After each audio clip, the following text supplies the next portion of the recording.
माल के नाम से जाना जाता था और बैतुल माल से सारे निजाम होते थे। समाज के गांव के अंदर लिस्ट तैयार किया जाता कि कितने गरीब लोग हैं जिनकी आमदनी का कोई जरिया नहीं है, उनको बैतुल माल से उनका वजीफा बांधो। जब ये निजाम इस्लाम में पहले से था तो वक्फ बोर्ड के जिम्मेदारों आपने क्यों नहीं बनाया?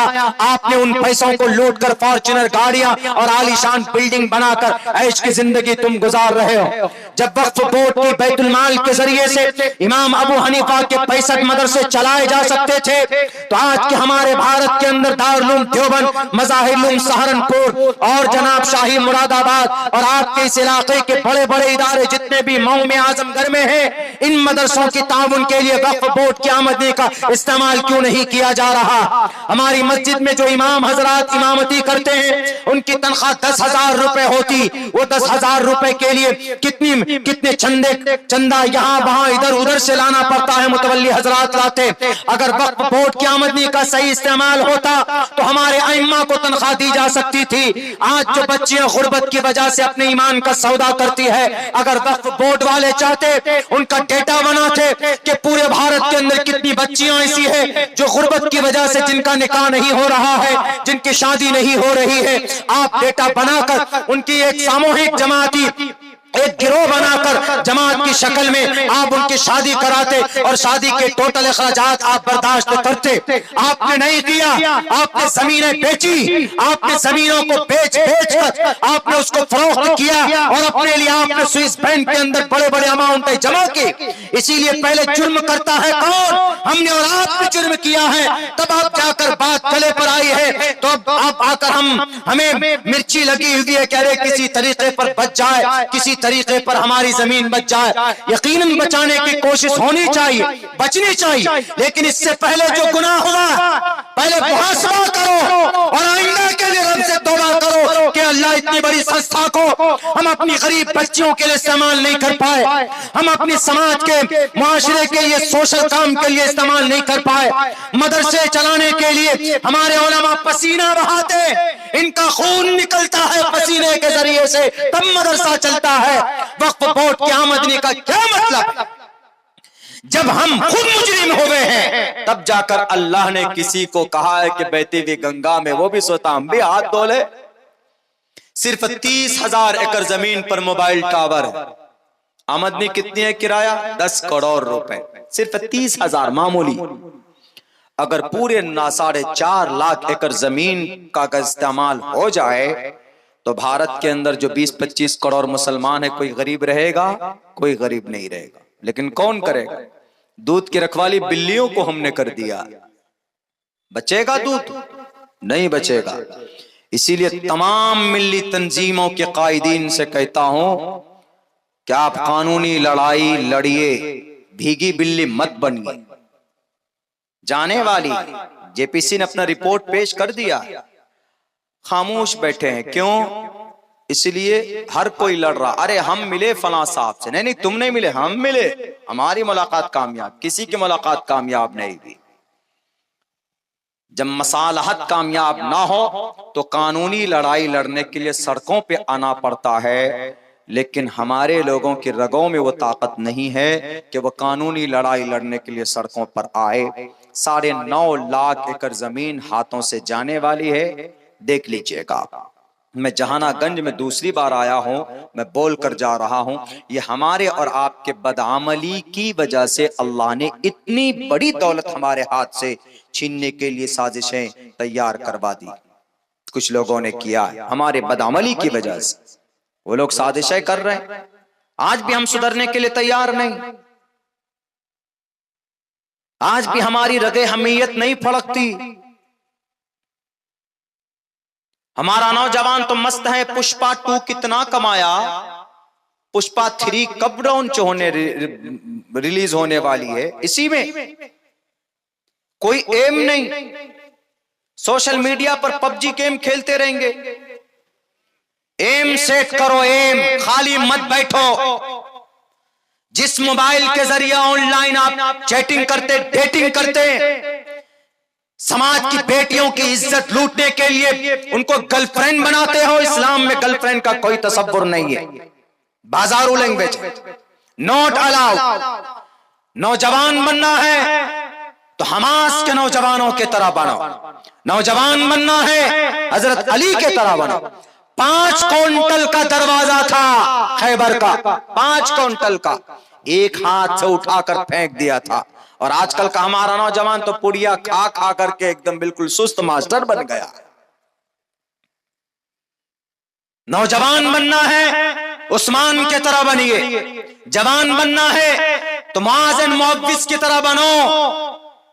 14 साल 13 साल की उम्र में अबू जहल को पानी पिला दिया था जंगे बद्र के मैदान में 2 बच्चों ने। आज आप 5 किलोमीटर दूर दौड़ नहीं लगा सकते। कुरान की तिलावत आप नहीं जानते, नबी की सुन्नत आपको नहीं, एक भी सुन्नत आपको याद नहीं। मेरे नौजवानों, किस लिए अल्लाह ने जवानी दी है? कुछ करो, देश के लिए भी कुछ करो और अपनी मिल्लत और समाज के लिए भी कुछ करो।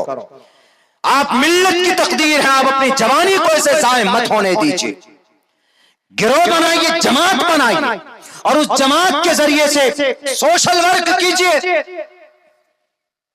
कर सकते हैं। मेरा एक स्कूल चलता है, 18 लोग उसके अंदर मुलाजिम, हमें मुनाफा नहीं होता। एक रोज हमारे अब्बा ने बोला कि बेटे इतने पैसे लगा के क्या फायदा है, स्कूल बंद कर दो जब मुनाफा नहीं। तो हमने अब्बा से क्या कहा? हमने कहा कि अब्बा बेरोजगारी बहुत है और अल्लाह ने 18 लोगों को रोजी रोटी आपके इस स्कूल से दिया है, दे रहा है, तो समझिए कि ये बहुत बड़ी बात है। सबब आपको बनाया, एक छोटा सा स्कूल है। अगर आप कोई काम करते हैं, अगर 5 आदमी जुड़ा हुआ है तो बहुत बड़ी बात। आपके यहां अल्हम्दुलिल्लाह कपड़ों का कारोबार होता, कपड़ों का कारोबार है, 10 आदमी आपके अंदर काम करते हैं तो बहुत बड़ी बात। बाकी मैं उन नौजवानों से कहता हूं कि जो बिल्कुल बैठे रहते हैं, कोई काम नहीं करते, कुछ कीजिए। देश की बड़ी खतरनाक सूरत हाल बनाने की कोशिश हो रही है, इसीलिए अपने आप को फाइनेंशियली भी और अमली एतबार से भी अल्लाह से रिश्ता मजबूत करके रखिए। नेक बनिए, एक बनिए। इस उम्मत के दानिश्वरों से भी कहूंगा कि आप एक बनिए, कौम को मत लड़ाइए खुदा के वास्ते। इशारा समझ लीजिएगा, मैं नाम नहीं लूंगा। हर तरफ तंजीमें, अलग अलग गिरोह, अलग अलग जमात। क्या जमात में अगर लोगों को बांटेंगे तो कौम की ताकत बटेगी? कौम की ताकत जब बढ़ जाती है, जब लोग कौम मुंतशिर हो जाती है, तो अल्लाह की मदद उतरती ही नहीं, उतरती, बिल्कुल नहीं उतरती। सिर्फ हम बेटियां क्यों मुर्तद हो रही है? बेटियां इसलिए मुर्तद हो रही है, पढ़ी लिखी बेटियां मुर्तद होती। इंजीनियरिंग कॉलेज में गई, गर्लफ्रेंड बना लिया, शादी कर ली, ईमान बेच लिया, शादी हो गई उनकी। क्यों हुई शादी? क्यों मुर्तद हुई? अब हम तकरीर करते फिरेंगे कि समाज की बेटियों मुर्तद मत बनो, इर्तिदाद के शिकार मत बनो। मुर्तद बहुत खतरनाक और मुहलिक चीज है, ये पैगाम देना बहुत जरूरी है। लेकिन जहां से वो बीमारी पैदा होती है, 2 वजह से, एक तो गुर्बत की वजह से और एक को एजुकेशन सिस्टम की वजह से। यानी मेडिकल कॉलेज में बच्चियां जा रही, स्कूल में बच्चियां जा रही, बड़ी बड़ी बच्चियां बेपर्दा होकर। आपके पास यूनिवर्सिटी नहीं, आपके पास निजाम है ही नहीं, आपको भेजना पड़ेगा किसी गैर की यूनिवर्सिटी में। बच्ची वहां जाएगी तो उनके कंडीशन के हिसाब से करना होगा। हमने और आपने आज तक कोई यूनिवर्सिटी क्यों नहीं बनाई? हमने और आपने आज तक कोई हॉस्पिटल क्यों नहीं बनाए? बनाने वाले कौन? एक प्लेटफॉर्म था ना वक्फ बोर्ड का, और भी तंजीमें हैं 2-3। इन तंजीमों के जरिए से इस देश के अंदर मुसलमानों को इनकी समाजी और मिल्ली एतबार से, सियासी नहीं कह रहा हूं मैं, समाजी और मिल्ली एतबार से इनको, इनके जहन को और इनके सोसाइटी में प्रैक्टिकली इनको ताकतवर बनाया जा सकता था, लेकिन नहीं बनाया गया। इसीलिए मुसलमानों, किसी पर भरोसे की जरूरत नहीं। आप मोहल्ले लेवल पर, गांव लेवल पर और कस्बा लेवल पर आप लोग खुद मुख्तार बनकर खड़े हो जाओ। ज्यादा कुछ नहीं। हमारे नौजवान जो दिन में 300 रुपए का पुड़िया खाते, वहां से अहद करें कि हम 100 रुपए महीने में हम अपनी इस मिल्ली तंजीम में जमा करेंगे। फंड जमा कीजिए और उस फंड के जरिए से सोशल काम करना बहुत जरूरी। अगर किसी पर जुल्म होता है आवाज बुलंद कीजिए। अल्लाह के नबी को नबूवत मिलने से पहले 20 साल की उम्र में मोहम्मद रसूलुल्लाह हिल्फुल फुजूल के मिंबर थे। हिल्फुल फुजूल क्या है, उलमा से पूछिए।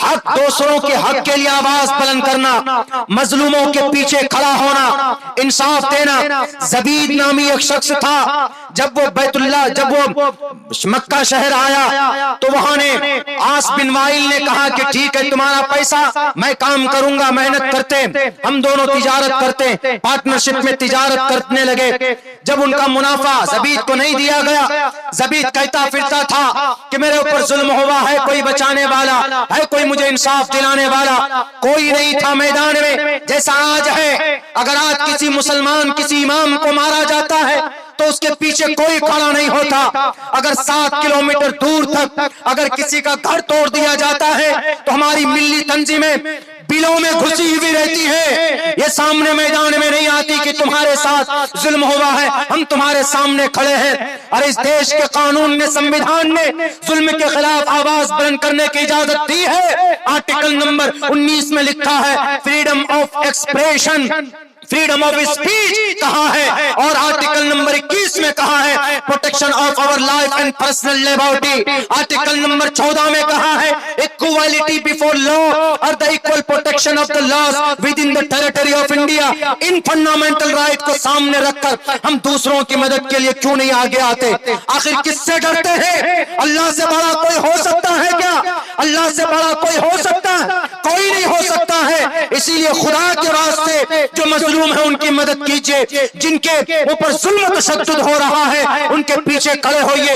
एक इमाम को मारा गया बिहार की धरती पर, मधुबनी में, वहां के डीएसपी ने इतना मारा 3 दिन तक हॉस्पिटल में उसको एडमिट होना पड़ा। उनसे किसी ने पूछा, जब मीडिया वाले ने पूछा कि आपने कौन सा जुर्म किया था, उन्होंने कहा कि भाई साहब मेरी गलती इतनी थी कि डीएसपी साहब चेकिंग कर रहे थे, मुझे हाथ दिया, मुझे रुकते रुकते कुछ दूर तक मैं जाकर रुका, ब्रेक लगाते लगाते वहां तक मैं रुका, मैं भागा नहीं था, मैं रुक गया वहीं पे। वहां पर डीएसपी साहब आकर थप्पड़ पे थप्पड़ मारते और देखते सर पर टोपी, चेहरे पर दाढ़ी है। 20 साल से इमामती कर रहा था, 20 साल से इमामती नमाज पढ़ा रहा था। इमाम कौन होता? हमारी उम्मत का सबसे मोहतरम काबिल